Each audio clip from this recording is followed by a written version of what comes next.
محترم سامعین، السلام علیکم ورحمۃ اللہ وبرکاتہ۔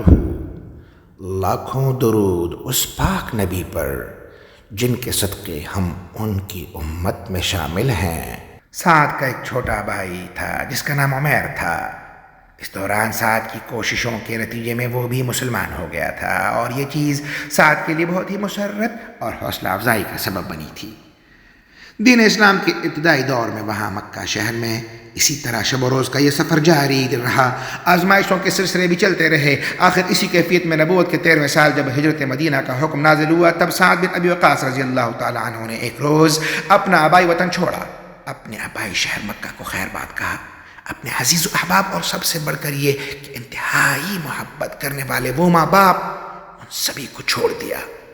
اللہ اور اس کے رسول کی محبت کے مقابلے میں ان تمام محبتوں کو قربان کر دیا، اور محض اپنے کم سن چھوٹے بھائی عمیر کا ہاتھ تھامے ہوئے مکہ شہر سے روانہ ہو گئے، اور مسلسل سفر کرتے ہوئے یہ دونوں بھائی اسی طرح ایک دوسرے کا ہاتھ تھامے ہوئے آخر ایک نئی جگہ اور ایک نئی منزل پر جا پہنچے، یعنی مدینہ منورہ، جہاں ایک نئی صبح کا سورج طلوع ہوا اور یوں ایک نئی زندگی کا آغاز ہوا۔ ہجرت مدینہ کے بعد دوسرے سال ہی مشرکین مکہ مسلمانوں کو نیست و نابود کرنے کی حسرت دل میں لیے ہوئے جب مکہ سے مدینہ کی جانب روانہ ہوئے، یہ اطلاع ملنے پر مسلمان بھی مدینہ سے روانہ ہوئے۔ بدر کے مقام پر مسلمانوں اور مشرکین مکہ کے مابین اولین معرکہ پیش آیا۔ اس موقع پر دیگر تمام اہل ایمان کی طرح حضرت سعد بن ابی وقاص رضی اللہ تعالی عنہ بھی اپنے چھوٹے بھائی عمیر کا ہاتھ تھامے ہوئے مدینہ سے بدر پہنچے۔ بڑا بھائی اور چھوٹا بھائی، اس روز دونوں ہی کا جذبہ قابل دید تھا، لیکن جنگ کے آغاز سے قبل ان سربکہ مجاہدین کی صفیں مرتب کرتے وقت رسول اللہ صلی اللہ علیہ وسلم کی نظر جب عمیر پر پڑی تو آپ صلی اللہ علیہ وسلم نے اس کی کم سینی کے باعث اسے واپس لوٹ جانے کو کہا۔ تب عمیر نے رونا شروع کر دیا۔ یہ کیفیت دیکھ کر آخر آپ صلی اللہ علیہ وسلم نے اسے واپس بلا لیا اور اس کی کم سینی کے باوجود اس تاریخی غزوے میں شرکت کی اجازت مرحمت فرما دی۔ معمولی جھڑپوں کے بعد آخر جب عام یلغار ہوئی تو جذبہ سرفروشی سے سرشار یہ دونوں بھائی بڑی ہی بے جگری سے لڑے اور خوب ثابت قدمی و بہادری کا مظاہرہ کیا۔ اور پھر جنگ کے اختتام پر جب بدر کے میدان سے مدینہ کی طرف واپسی کا مرحلہ آیا تو اب اس مرحلے پر سعد اکیلے تھے۔ کم سن عمیر کو اس اولین غزوے میں اللہ کے حبیب کے جھنڈے تلے لڑتے ہوئے شہادت کا عظیم رتبہ نصیب ہوا تھا، لہذا سعد جو کہ مکہ سے مدینہ کی جانب ہجرت کے وقت اپنے چھوٹے بھائی کا ہاتھ تھامے ہوئے روانہ ہوئے تھے، اور پھر اس غزوہ بدر کے لیے مدینہ سے روانگی کے موقع پر بھی اس کا ہاتھ تھامے ہوئے ہی نکلے تھے، لیکن اب بدر سے واپسی مدینہ روانگی کا جب موقع آیا تو اب سعد تنہا ہی تھے، افسردہ اور رنجیدہ۔ چھوٹے بھائی عمیر کو بدر کے میدان میں ہی سپرد خاک کرتے ہوئے اللہ ارحم الراحمین کے حوالے کیا، اور پھر اس کی یادوں کا طوفان دل میں چھپائے ہوئے، جدائی کا درد آنکھوں میں سجائے ہوئے بوچھل قدموں کے ساتھ وہاں سے چل دیے، اور پھر اسی کیفیت میں سعد واپس مدینہ پہنچے، جبکہ چھوٹا بھائی عمیر ہمیشہ کے لیے بس وہیں بدر میں ہی رہ گیا۔ مشرکین مکہ کو بدر کے میدان میں مسلمانوں کے ہاتھوں جس بدترین شکست و پسپائی اور ذلت و رسوائی کا سامنا کرنا پڑا تھا، اس پر مسلمانوں سے اپنی اس شکست کا انتقام لینے کی غرض سے اگلے ہی سال سن 3 ہجری میں وہ دوبارہ چلے آئے۔ چنانچہ مدینہ شہر سے متصل مشہور و معروف احد نامی پہاڑ کے دامن میں مسلمانوں اور مشرکین مکہ کے مابین یہ دوسری جنگ لڑی گئی۔ ابتدا میں مسلمان یہ جنگ تقریباً جیت ہی چکے تھے، لیکن پھر اپنی ہی ایک غلطی کی وجہ سے ان کی یہ فتح شکست میں تبدیل ہو گئی۔ تب مسلمان اپنی صفوں میں نظم و ضبط برقرار نہ رکھ سکے، باہم رابطہ بھی منقطع ہو گیا، لشکر میں ہر طرف بد نظمی اور افراتفری پھیل گئی، اور یوں مسلمانوں کو بڑی ہی پریشان کن صورتحال سے دوچار ہونا پڑا۔ اس افراتفری کے ماحول میں کہ جب سبھی بھی کر چکے تھے، سراسیمگی اور انتشار کی کیفیت تھی، ایسے میں مٹھی پر چند افراد جو بدستور رسول اللہ صلی اللہ علیہ وسلم کے گرد گھیرا ڈالے ہوئے بڑی بے جگری کے ساتھ دشمنوں کا مقابلہ کر رہے تھے، ان میں حضرت سعد بن ابی وقاص رضی اللہ تعالیٰ عنہ بھی شامل تھے۔ حضرت سعد بن ابی وقاص رضی اللہ تعالیٰ عنہ کو یہ یادگار اور عظیم ترین شرف بھی حاصل ہے کہ دین اسلام کے ظہور کے بعد اللہ کی راہ میں تیر چلانے والے یہ پہلے انسان تھے۔ تیر اندازی میں انہیں بڑی مہارت حاصل تھی، ان کا نشانہ کبھی چوکتا نہیں تھا۔ اس روز رسول اللہ صلی اللہ علیہ وسلم کی حفاظت و دفاع کا مقدس فریضہ سر انجام دیتے ہوئے سعد نے بہت زیادہ تیر چلائے، مسلسل تیر اندازی کی وجہ سے اس روز کتنی ہی کمانیں ان کے ہاتھوں میں ٹوٹی. ان کا چلایا ہوا تیر نشانے پر لگتا اور ہر تیر کے ساتھ ہی کوئی نہ کوئی مشرک ڈھیر ہو جاتا.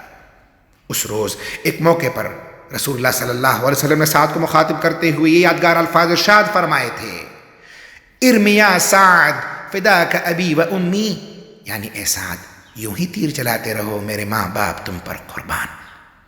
رسول اللہ صلی اللہ علیہ وسلم کی زبان مبارک سے نکلے ہوئے الفاظ سعد بن ابی وقاص رضی اللہ تعالیٰ عنہ کی یادداشت میں ہمیشہ کے لیے پیوست ہو کر رہ گئے. آخری سانس تک یہ الفاظ سعد کے کانوں میں گونجتے رہے اور ان الفاظ کو یاد کر کے سعد فرط مسرت سے ہمیشہ جھوم جھوم اٹھتے تھے. اسی بارے میں حضرت علی بن ابی طالب رضی اللہ تعالیٰ عنہ فرماتے ہیں، یعنی رسول اللہ صلی اللہ علیہ وسلم نے کبھی کسی کو یہ الفاظ نہیں کہے کہ میرے ماں باپ تم پر قربان سوائے سعد کے. آپ صلی اللہ علیہ وسلم نے انہیں احد کے موقع پر یہ الفاظ کہے. اسی موقع پر رسول اللہ صلی اللہ علیہ وسلم نے سعد کے لیے یہ دعا بھی فرمائی تھی، یعنی اے اللہ تو سعد کی تیر کو نشانے پر لگا اور اس کی دعا کو قبول فرما. چنانچہ آپ صلی اللہ علیہ وسلم کی اسی دعا کا یہ اثر تھا کہ سعد رضی اللہ تعالیٰ عنہ انتہائی ماہر نشانے باز ہونے کے علاوہ مزید یہ کہ مستجاب الدعوات بھی تھے. غزوہ بدر اور پھر غزوہ احد کے بعد حضرت سعد بن ابی وقاص رضی اللہ تعالیٰ عنہ ہمیشہ ہر غزوے کے موقع پر رسول اللہ صلی اللہ علیہ وسلم کی زیر قیادت شریک رہے اور شجاعت و بہادری کی بے مثال جوہر خوب دکھاتے رہے.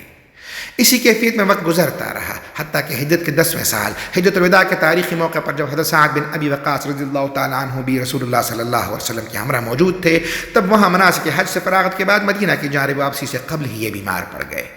رفتہ رفتہ ان کی بیماری کافی شدت اختیار کر گئی، یہاں تک کہ انہیں اس بات کا اندیشہ ہونے لگا کہ کہیں مکہ میں ہی میری موت واقع نہ ہو جائے، چونکہ تمام اہل ایمان کے لیے یہ حکم تھا کہ وہ مکہ سے مدینہ ہجرت کر جائیں، اور یہ حکم ظاہر ہے کہ فتح مکہ سے قبل کے زمانے میں تھا کہ جب مکہ دار الحرب تھا، جبکہ سن 8 ہجری میں فتح مکہ کا یادگار واقعہ پیش آنے کے بعد یہ حکم باقی نہیں رہا تھا. لیکن سعد رضی اللہ تعالیٰ عنہ کو بہرحال یہ فکر لاحق ہوئی کہ کہیں مدینہ کے لیے واپسی سے قبل ہی یہیں مکہ میں ہی میری موت واقع نہ ہو جائے.